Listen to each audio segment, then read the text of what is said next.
available there. That's how I got into movies mostly, because Camp Kadima, no offense, only pays so much. So you can't buy every movie on your Camp Kadima summer camp counselor salary. So I had to supplement that with the free and wonderful Hamilton Public Library. It's super accessible online as well as in person. So I encourage you, if you have a DVD player or Blu-ray player, I do, but I forget that many people have moved on.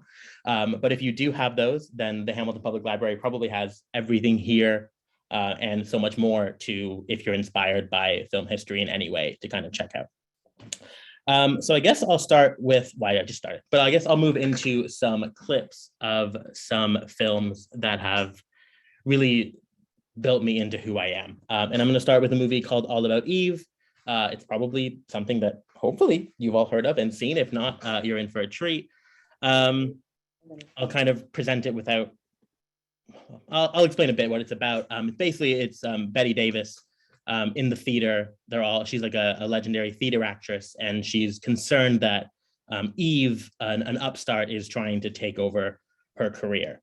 So hopefully this will work. And just start like waving your hands dramatically if you can't hear or see anything. Oh, do I need my own password? Or, oh boy, I didn't see this coming.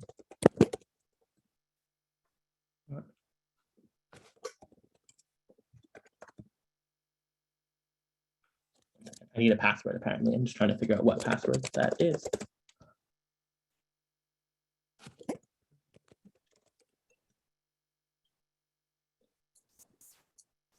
Okay. Can anyone see? Can you see it? Yeah. The kid, can you hear it? Junior, that is, will be down in a minute. Okay, great. Perfect. Unless you'd like to take her drink up to her. I can get a fresh one. Karen, you're a Gibson girl. The general atmosphere is very Macbethish. What has or is about to happen? What is he talking about? Macbeth. We know you. We've seen you like this before. Is it over or is it just beginning?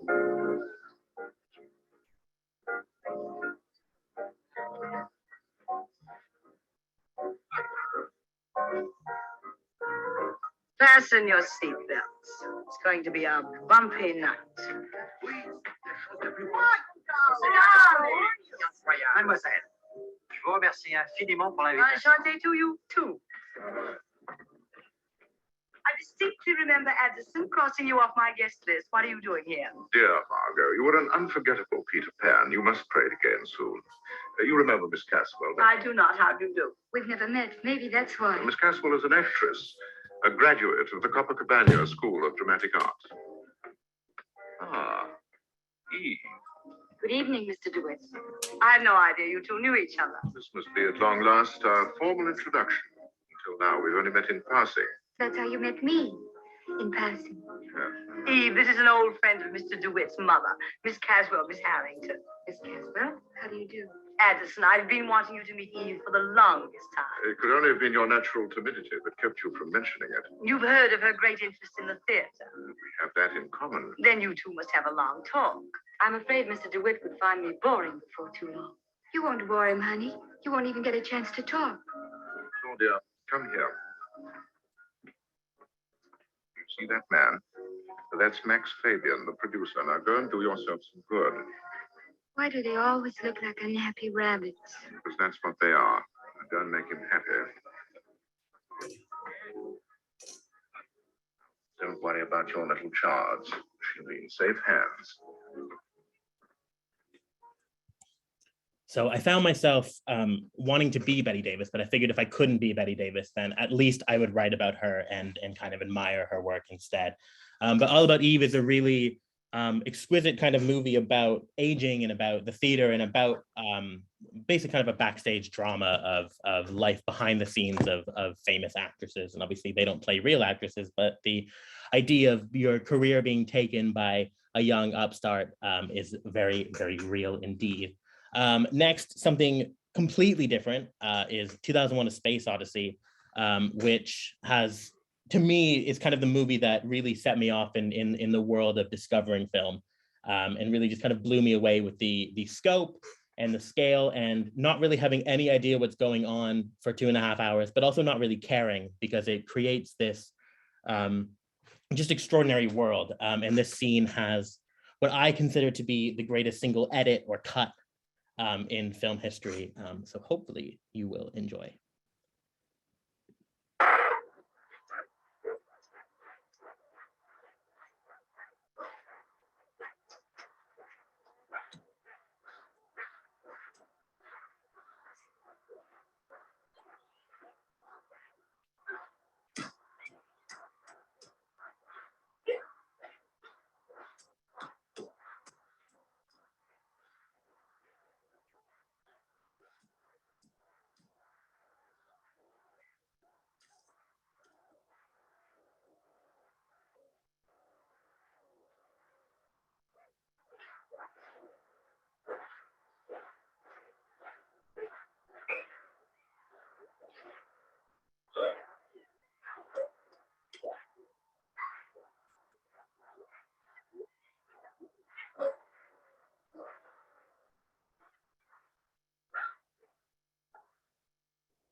All right. So what really kind of a fun story about 2001: A Space Odyssey, I think I knew that I was meant to follow in the world of film when I canceled a birthday party so I could go, so my dad could take me to see it on the big screen in Toronto. I think that was my 17th or 18th birthday. So that goes to show you how little I care about birthdays and how much I care about movies. But I think it's just kind of, that was the film for me that took it from film being a hobby and something that I enjoyed as a kind of pastime to something that I really wanted to pursue in any way, shape, or form. Just the sheer vastness of what film is capable of and what movies are capable of, and the way they make you feel, even if you don't necessarily understand what's going on. The next film, however, is much clearer to follow, and it is my other favorite movie alongside 2001: A Space Odyssey. And it's the musical Singing in the Rain. I will not show you the clip of Singing in the Rain because I assume, hopefully, you've seen it, but you've probably seen this clip too. But this is my favorite musical number. Musicals are a real passion of mine, and this is probably my favorite musical number in anything. So you don't need much context. It's very fun. Enjoy. Come on now, snap out of it. You can't let a little thing like this get you down. Why, you're Donald Lockwood, aren't you? And Donald Lockwood's an actor, isn't he? But what's the first thing an actor learns? The show must go on. Come rain, come shine, come snow, come sleet, the show must go on. So Reedy, Pagliacci, Reedy. Reedy, huh? Yeah. Don, the world is so full of a number of things. I'm sure we should all be as happy as. But are we? No. Definitely no. Positively no. Decidedly no. Short people have long faces, and long people have short faces. Big people have little humor, and little people have no humor at all. And in the words of that immortal bard, Samuel J. Snodgrass, as he was about to be led to the guillotine. Make 'em laugh, make 'em laugh. Don't you know everyone wants to laugh?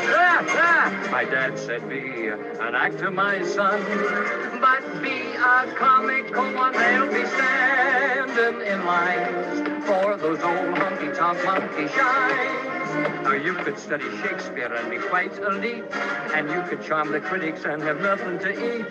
Just slip on a banana peel, the world's at your feet. Make 'em laugh, make 'em laugh, make 'em laugh. Make 'em laugh. Don't you know everyone wants to laugh? My grandpa said go out and tell 'em a joke, but give it plenty of hope. Make 'em roar, make 'em scream. Take a fall, but a wall split a seam. You start off by pretending you're a dancer with grace. You wiggle till they're giggling all over the place. And then you get a great big custard pie in the face. Make 'em laugh, make 'em laugh, make 'em laugh. Make 'em laugh. Don't you all the... What? My dad.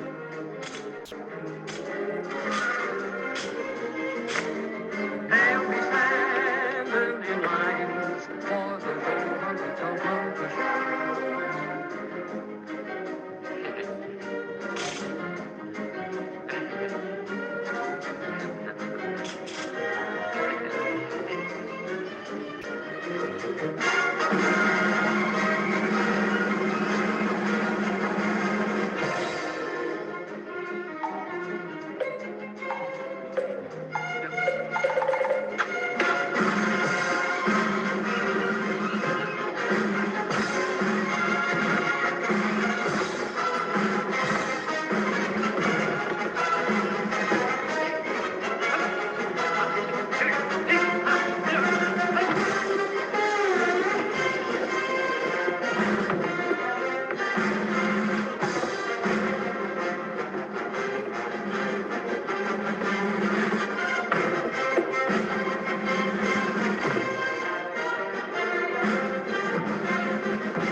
So I don't really think I need to say anything else about that. I feel like that's pretty spectacular in its own right.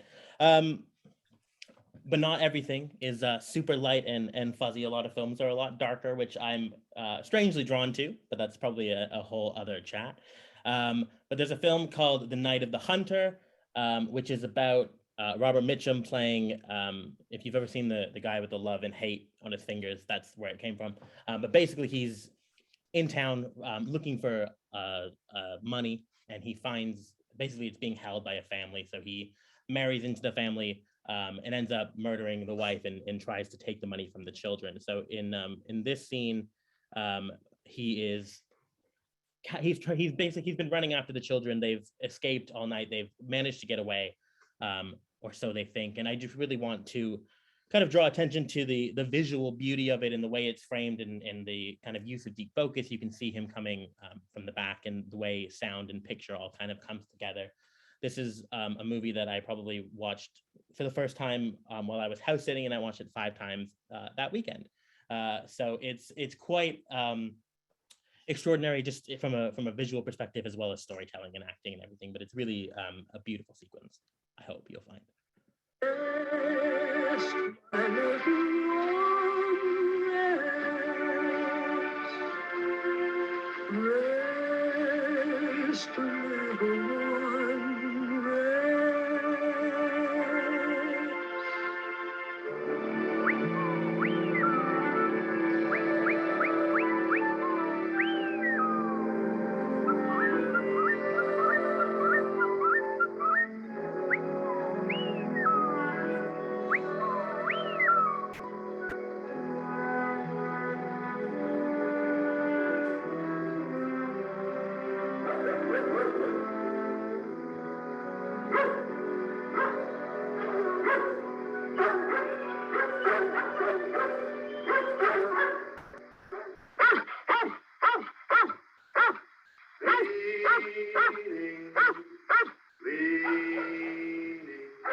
don't never sleep.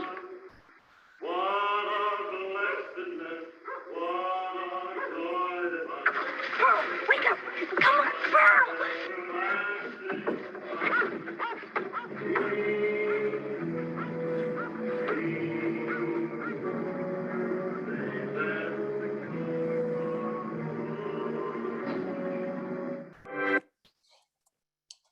So now after these, you're probably wondering, well, you're probably not, but I'm going to tell you anyway. You're probably wondering what I think the greatest screen performance of all time is. And while I would say Robert Mitchum in Night of the Hunter is definitely up there, I think the most extraordinary thing I've ever seen in a movie came before sound even entered the picture. For those unfamiliar, silent cinema was the way before sound came in 1927.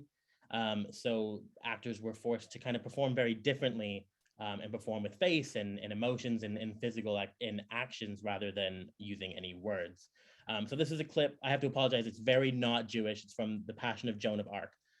So very different, but still religious. So, you know, it's also quite heavy, although there's nothing horrifying in it. It's just quite intense. So apologies. It is 4 o'clock in the afternoon here. I know it's earlier for you. But this is a scene from the silent movie, The Passion of Joan of Arc, during Joan of Arc's trial.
Okay, you have to look at me again.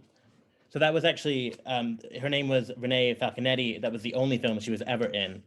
She never acted again, but you can kind of see the extraordinary pain and suffering, but still power and belief that's all kind of shown through her eyes and face and nothing else. So I think it's kind of an extraordinary performance and an amazing showcase of what film can do, even without sound. Obviously, there was a soundtrack, but if you saw it at the time, it would be played with piano accompaniment because there would be no sound in the actual movie. So we have a little break from clips for a bit. Spending kind of a lifetime or a young lifetime, I should say, my teenage life, kind of watching all these films, it really kind of made me think about what I wanted to do career-wise and how I could potentially monetize and survive off of nothing but a real passion for watching movies, which is not easy to do, I should say. So I started looking at universities towards the end of high school. And what really drew me to the United Kingdom was a couple of things. I had never been before. I'd never been to, well, I did March of the Living. So I had briefly been to Poland, and that was pretty much my entire experience with Europe. And when you go on like a tour of concentration camps, it's not exactly the kind of thing that makes you want to move to Europe. But it was, I was drawn to the idea of the United Kingdom because, first of all, undergraduate degrees are 3 years and not 4. And I liked the idea of spending as little time in school as possible. But also the kind of main thing was that in a lot of Canadian universities, or all Canadian universities, you pick a major, but you do all sorts of other courses over the first few years. But this is my cat. This is Gloria. But in the UK, you do basically only film studies. So if you want to do a film studies degree, you do nothing but film studies for 3 years. You maybe take one course in something else. But if you basically, your major is your entire focus of your degree. And as someone who really only cared about studying one thing, that was extremely appealing to me. So with the help of my wonderful parents who are here, hello, they helped me get into university. So I went to University of Warwick to do my bachelor's, which was 3 years. And then I was very confident because I had a film studies degree. So surely I could easily acquire many wonderful career prospects. So I came back home looking for those career prospects and found none. So after a year I worked at Target. I sold phones for the brief period of time that Target was in Canada. So I worked there for a year, tried to save up some money. Most of it is a non-factor when you transfer Canadian dollars to British pounds. But I tried. And I went to do my master's at King's College in London. Warwick is kind of in the Midlands, in the middle of the country. So there's not a whole lot going on around it, but it was a good university experience because it's kind of like its own campus. While King's in London is very much like a building in the city of London. So there's not really a university campus. So I'm very glad I went there second because you kind of don't really have that university campus experience otherwise. So again, I studied more film. So I have 4 years of film education under my belt on top of all the years watching.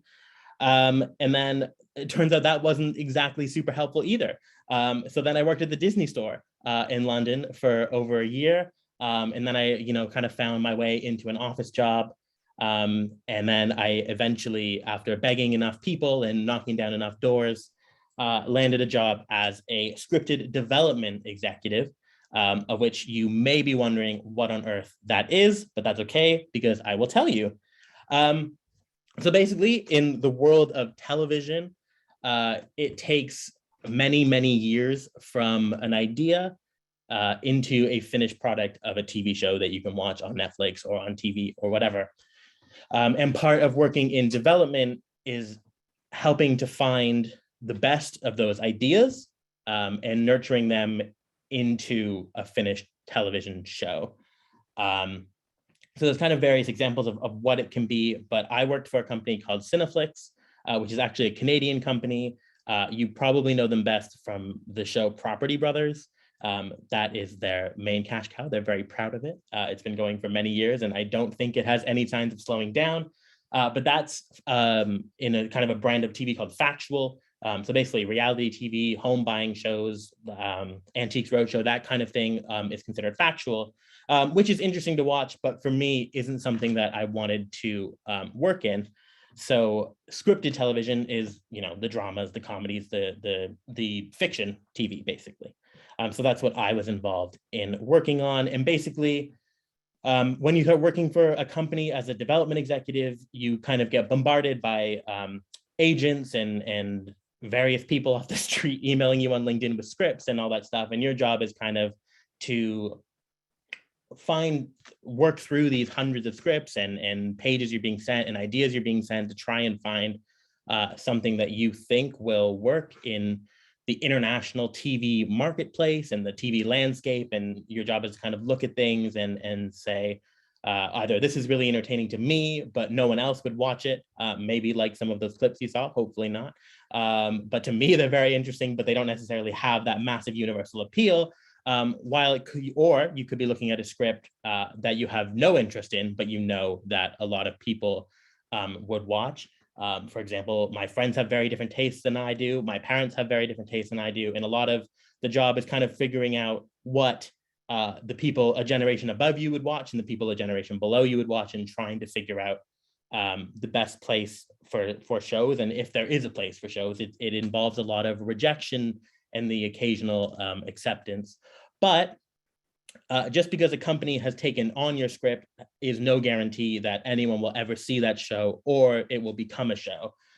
There's a phrase called development hell, which is kind of often refers to programs, films, or TV shows, or anything really, that is just kind of stuck in limbo, and they can't quite figure it out, or you can't find a buyer for the show. And then it just kind of sits around and is never made. There are hundreds upon thousands of films and shows and books and plays and all sorts of things that never end up getting made because for whatever reason, there are infinite, they can't get over that finish line. But my job was working with writers and with producers. Cineflix has kind of a unique situation in that it's both a development company and a production company. So they finance their own shows sometimes. There's a show called Coroner on CBC and a couple other Canadian shows they have that are produced in Toronto by Cineflix. And then in other cases, you're working on co-production. So you're finding other companies that their only job is like to find these scripts, and then they bring it to another company that actually makes the films. And that's kind of why when you see a film or show at the beginning, you see like what feels like 1,000 different production companies' names coming up, and it's like 5 minutes before the film actually starts. That's basically why, because there's so many different factors in terms of financing. Some companies are just there to take a slice of the pie, but they'll offer you obviously money to make it. Some will provide the writers and so on and so forth. And it's this endless kind of collaboration. So as part of working in development, you work a lot with other, development companies. You work with a lot of writers. You work with a lot of producers from kind of all over the world. Our scope at Cineflix was to make international TV. And the biggest one that people are familiar with is Tehran, which is an Israeli series that takes place in Tehran, but is filmed in Athens. And it's a story of a young Mossad agent who is from Iran originally. Her family's from Iran and they moved to Israel. And it's kind of the story of her going into Iran on a mission, in Tehran specifically. And of course, it would not be fun if so many things didn't go wrong and massive international spy drama ensues. So I'll show you a quick trailer of the show, and then I'll talk a bit about developing it.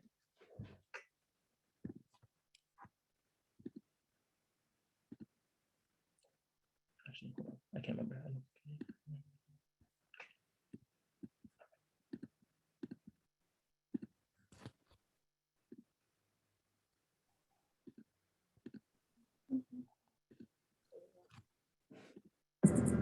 You have 47 minutes. Stay in communication with me. What you have to do.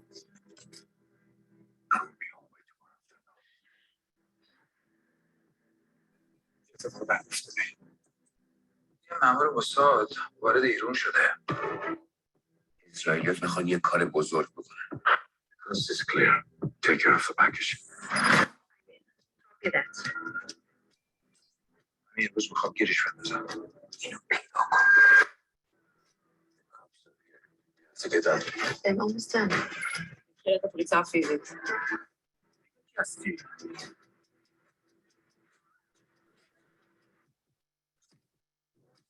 mission is burned. On to you now. از سکان شد. ولی ندارم برم. فقط یه شب. میدونی قایم کردن یه اسرائیلی یعنی چی؟ It was a very sex. I need your help. The boys are looking for me. They're questioning everyone here. تو میدونی ازت چی میخوام؟ You keep lying to me. You're not gonna make it out alive. From you, I'd get my revenge on all of Tehran. I still admit that. Do not test me. We're not gonna get another chance. من میخوام کارشون رو بگیرم و به زانو درشون میارم. که همه دنیا ببینه.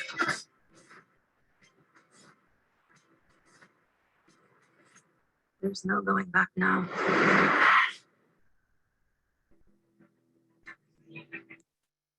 Okay. So it's quite intense, as you can see.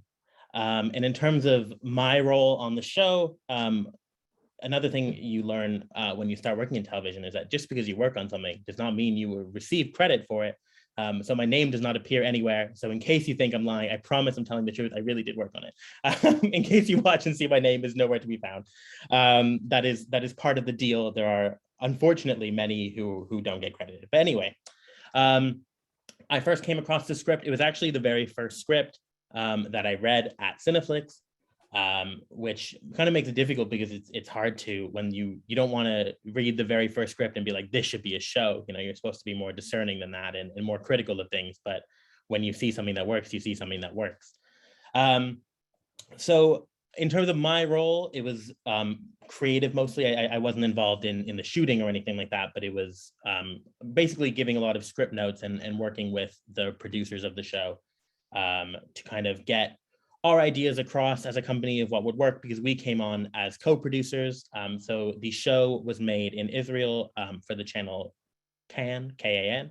And then later on, after the whole thing was filmed, it was already going to be an Israeli show, but we joined to kind of try and get an international sales, which ended up working very successfully when Apple bought it. But basically the whole show was, we came on board before the show was filmed, but the show was filmed and then put together and then sold to Apple. It doesn't always work like that. There's kind of a number of variations of what can happen to get a show made. But in this case, KAN, the Israeli broadcaster, partially financed it. Cineflix partially financed it. And I believe another Israeli production company did some financing for it as well. And then it was filmed in Athens.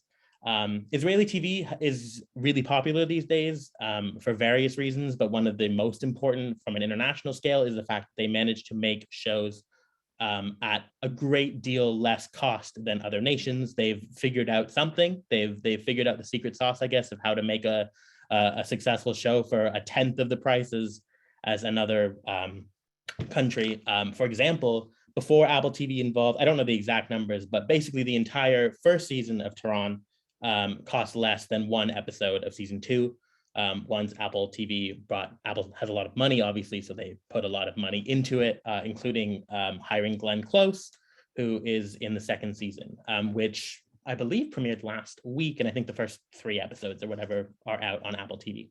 But I wasn't involved in the second season, so I cannot speak to the quality. I can, however, speak to the quality of the first season. So it kind of is everything from looking at a script and saying, this scene doesn't make sense, or move this scene here to contextualize this, or something as small as a detail. There's an example in like one of the 5th or 6th episode when one character Tamar, who is the young woman you see in the trailer going into Iran, she's supposed to establish this trust with this guy. And this guy gives her like water, or pretends that it's water, but it's actually vodka. So my note was that if you are trying to establish that trust and have audiences believe that this is someone she can trust, you can't immediately start by him deceiving her. So they changed that. Stuff like that. It can be as small as that, and it can be as big as basically when they finished and the episode cut was done. It was missing a scene from the first script that basically explained exactly what's going on. And if you don't have that, the whole thing didn't make any sense. I'm not sure how that happened, but I'm glad I could fix it. Things like that. So it's really kind of a creative role, which I really enjoyed and is really, I think, benefited by watching an obscene amount of movies. Because the more you see, the more you understand how things work and how things don't work. So that's probably the most popular example of a scripted Cineflix show that I was involved in. There's a couple others. There's one called The Minister, which is an Icelandic show about kind of a Trumpian leader, but not similar politics, but kind of like a populist leader who kind of surprises and wins the presidential election in Iceland. But he is plagued by bipolar disorder and various mental health issues. And it's kind of a political satire / comedy / drama. And I'll play you a trailer. It is available to shout at the library. Once again, their library has a streaming service called Canopy. It is all available on there. It's totally free and you can register with your, I believe, with your library card. It's probably on the HPL website. Anyway, go to the library. It's really great. But I'll show you.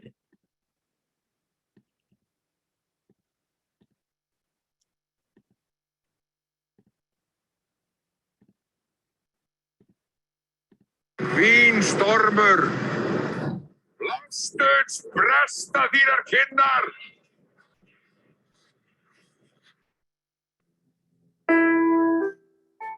Og nú komin ný fórusta í minn flokk og kannski ný sín. Hún misskipta til að verða forsætisráðherra. Það kannski þjóðin vill. Ég finnst ég verið framboðið fyrir þjóðina. Hann ekki fullkominn, það hlýtur að vera eitthvað að. Það fylgir því mikið álag að stýra heilu landi. Höndlar Benedikt það álag?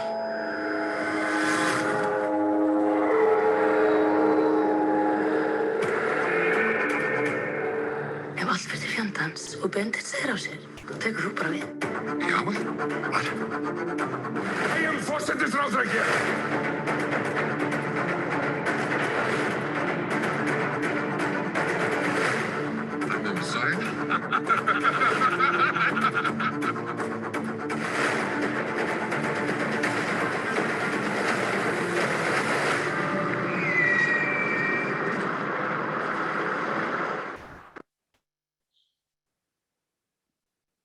Anyway, that is the show I think I am most proud of in terms of putting it helping put it together. Tehran gets the most attention because it was bought by a much bigger company. But I must say, if you have a library card or don't, you can go get one. It's on Canopy. That's not spelled with a C, it's spelled with a K, Kanopy. It's a streaming service that you can access for free. And the whole, it's only one season. It's, I believe, 8 episodes. It's all there. And then there's one other show, which is actually a French-Canadian show called Happily Married, which kind of drew us in right away with the concept, which is in 1974, 2 married couples, while their kids go to summer camp, get bored and decide to become serial killers, which, you know, why not? I wouldn't personally recommend the choice, but it does make for very interesting and very entertaining television.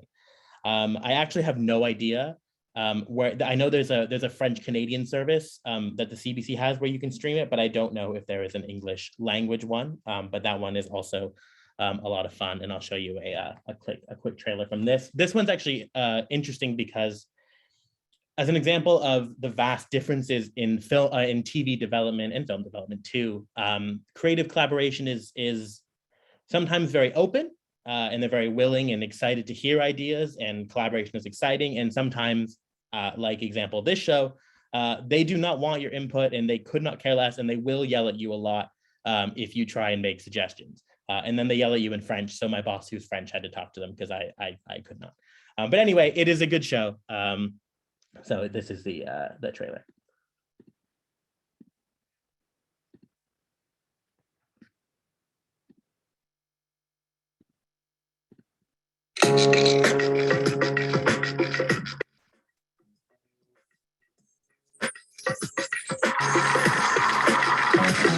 Je voit quelqu'un d'autre. crié ensemble depuis 1 an. Je m'excuse. Huguette! Je pense que j'ai vraiment des gros problèmes de couple. Est-ce que vous allez reparler quand on va revenir? Moi, je partirais pas ça dans un petit peu wild, là, ces 3 semaines-là. Huguette! Qu'est-ce que tu fais? Je rate jamais maintenant.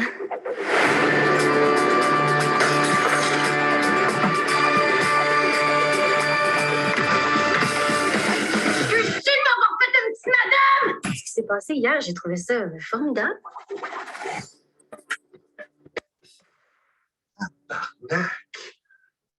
Qu'est-ce qui s'est passé?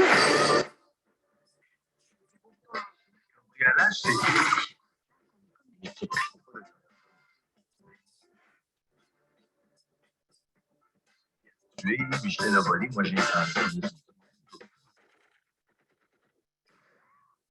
Mais là, qu'est-ce qu'on fait? Il n'y a plus personne qui tue, qui tire, qui vole. On revient à nos vies plates d'avant dans le bon vieux temps où il n'y avait rien qui se passait.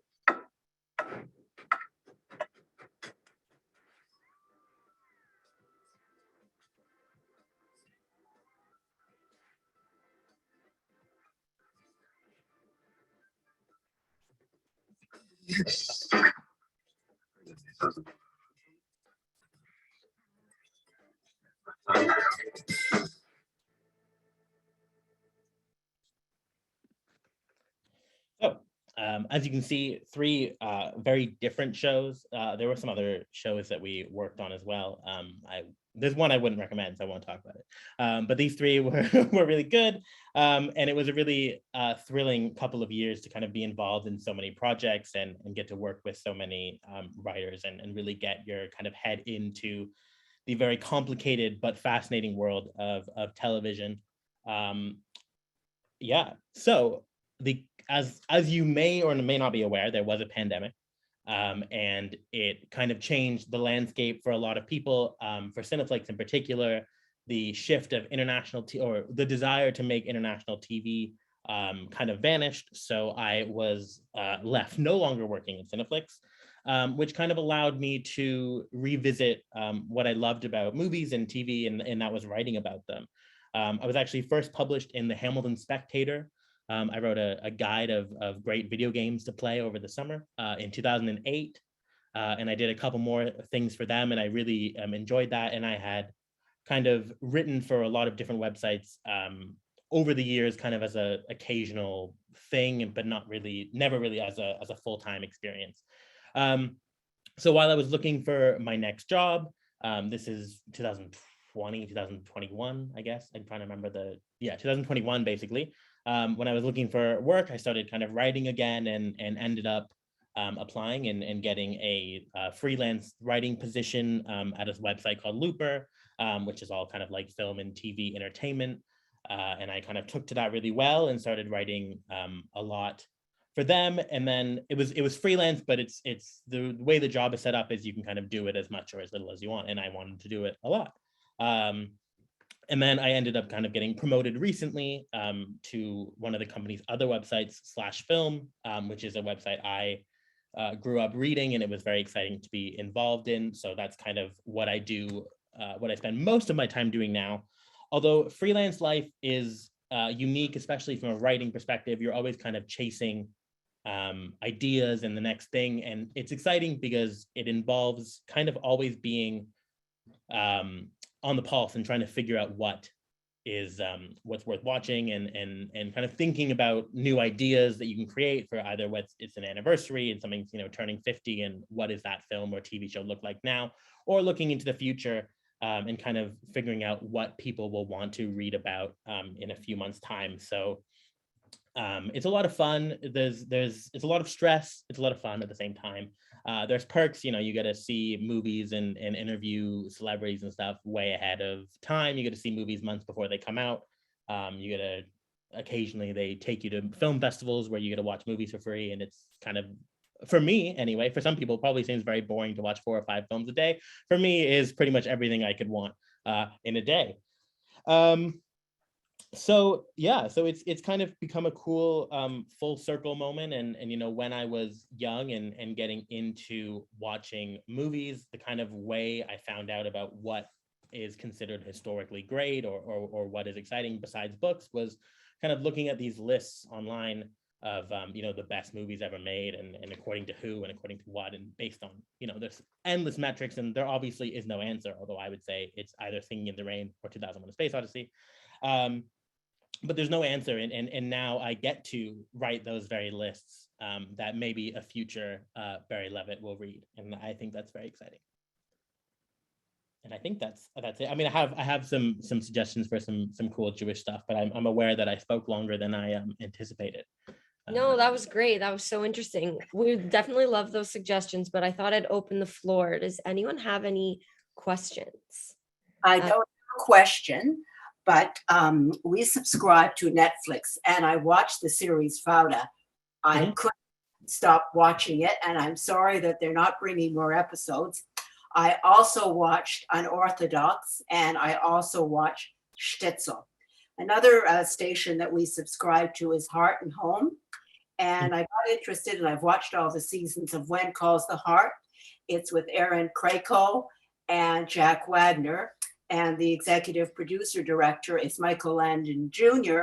And he is the son of Michael Landon, of you all know from Bonanza fame and Little House on the Prairie. So this is something that I really enjoy. And I thank your guest for today because I really enjoyed his film clips and what he had to tell us. Thank you.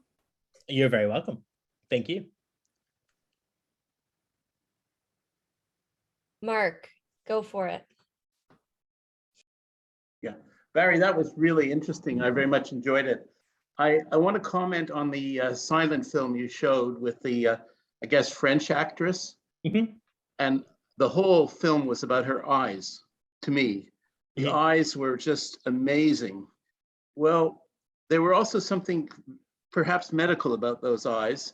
I was intrigued that you said she never made it many more films. I think her eyes popped out at me, and you could see the whites around the iris. She probably had what's called Graves' disease, which is fast forward what Gene Wilder had. You know, Gene Wilder from, they pop, it's hyperthyroidism, and it's an autoimmune disease. I suspect that's what she had at an early stage, just enough for her eyes to bulge out, and to be enchanting and suck you in.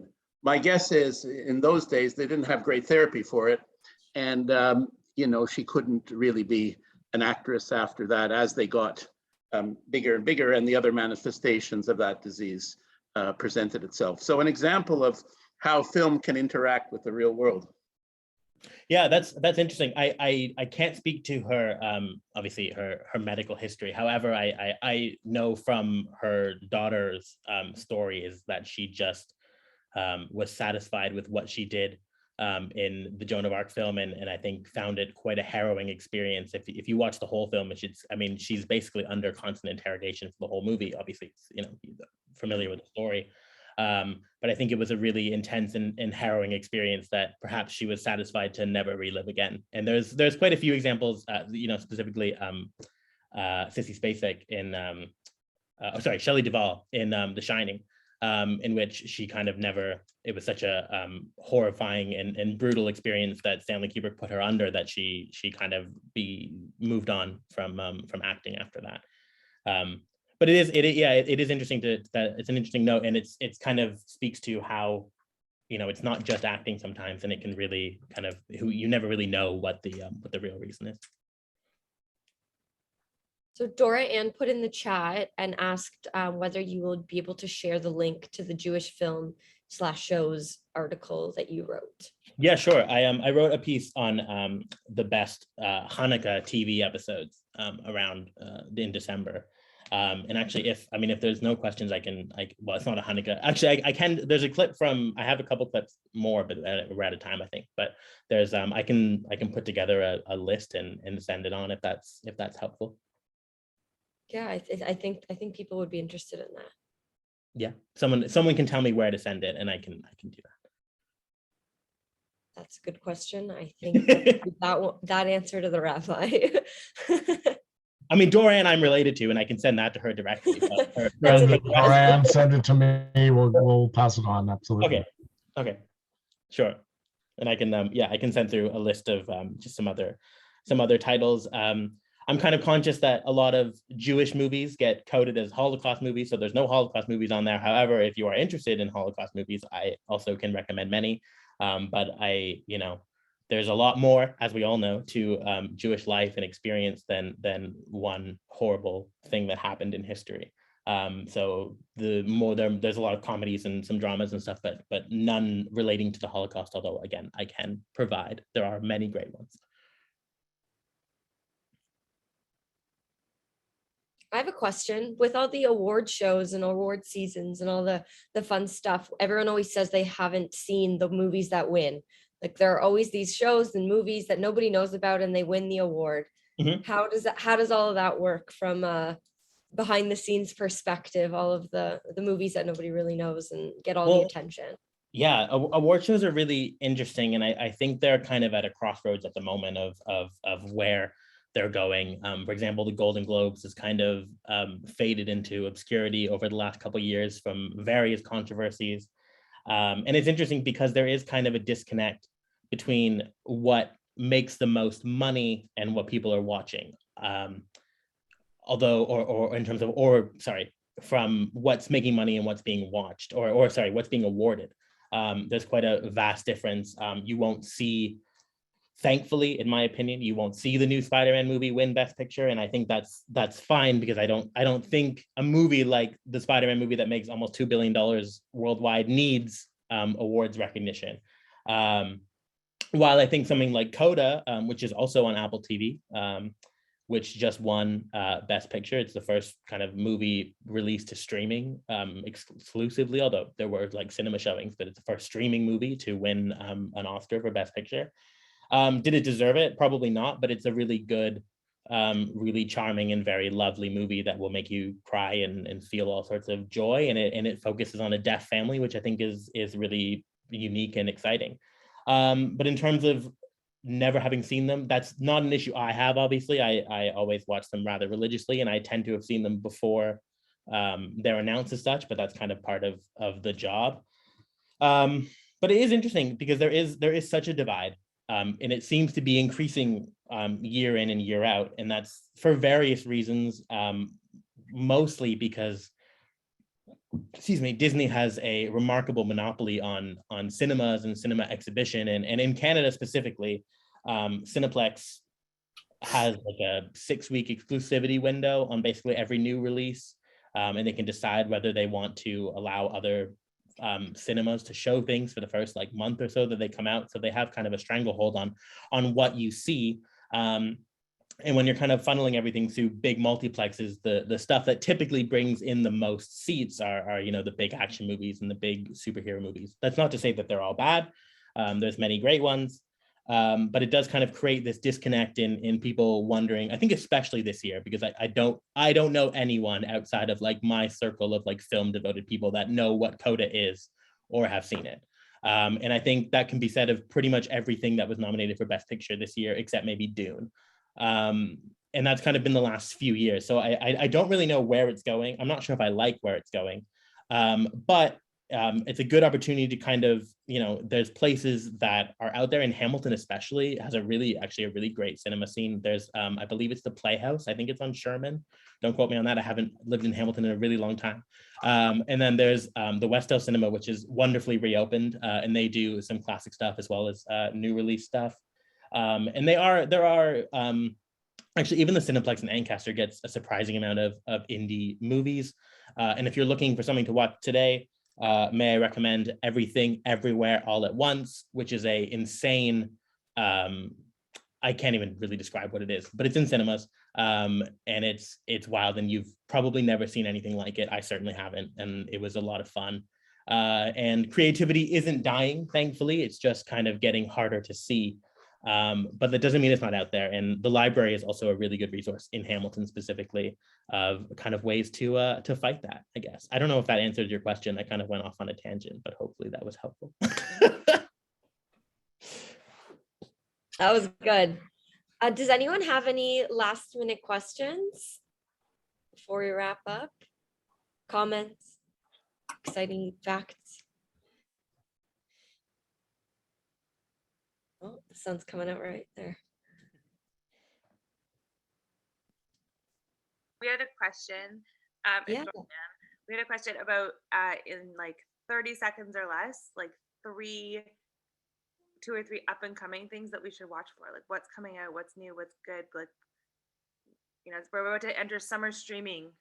What do we watch? Ooh, oh no, not the what's coming next. Okay, well, first, Everything Everywhere All at Once, in cinemas now, waiting for you. I'm gonna cheat a little and pick the new West Side Story. I know that came out already, but it's on Disney Plus, I believe, in Canada, and it is even better than the 60s one, and is really quite magical. So you can watch that. And something else. Oh man, time is ticking. Apparently the new Top Gun movie, which comes out in a couple weeks, is phenomenal, has wall-to-wall raves. So if you are looking for a big budget, explosive, something really fun to watch, that is supposed to be excellent as well. There you go, I did 3. Yeah. And one of those you can stream. So there you go. Perfect. That was great. Thank you so much for all the fun tips. It's been so interesting getting some insight into the industry and hearing about all the awesome things you do. I know I really enjoyed it, and everyone else surely did as well. I think so. We'll all keep an eye out for your list and your article too. Yeah, I'll send something through, and hopefully it'll find you all. Awesome. And hopefully you all join us again next week. We have another chat, another breakfast chat next week, same time. So look for all the info in the email or on Facebook as well. So. Thank you. Have a good Sunday, everyone. Bye.